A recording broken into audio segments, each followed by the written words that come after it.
bittasi korxona mikro kichik o'rta biznes subyektlariga ajratiladi. Foiz stavkasi 20%, finansial muddatda 84 oy 7 yil, pullik o'rtasini olsa bo'ladi.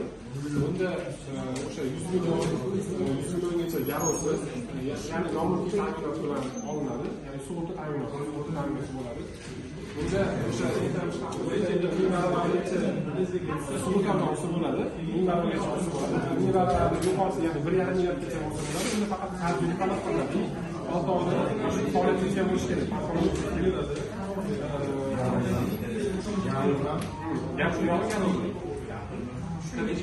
Hamma yo'nalishlarga arzirli bo'ladi. Ya'ni eng yig'ilgan bolalar orasidan yaqinda kelmoqchimiz.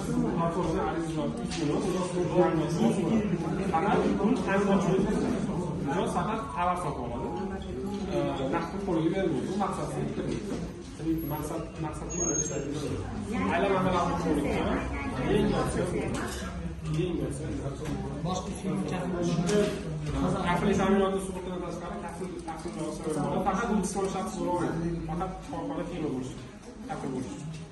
o'quvchilarni mutaxassis tashkilotga ushbu ta'minot ta'minotchi tashkilotlarni maqsadli narsani olish kerak bo'ladi. Faqat talab yoki mahsulotni oladi. Aylanma uchun ham olsa bo'ladi. Aylanma muddati 24 yilga 3 oylik o'rtasida olsa bo'ladi. Ay asosiy olsa ketmaydicha olsa 20%.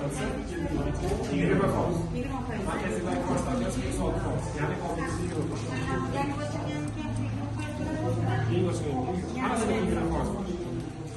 Faqat farqi 375 milliongacha yangi ochilganga beraveramiz. Sug'urta bilan beraveramiz. Agar 375 millionga tepasi 1,5 milliardgacha bo'lganda foydalanilsa, o'zimizga ta'min yo'q bo'lishi kerak. Ochilganiga 6 oy bo'lishi kerak. Qarz yuklamasi bor. Avropadan kelib chiqib summa beradi. 1,5 milliard emas, 1,5 million qoladi. Avropadan kelib chiqib oladi.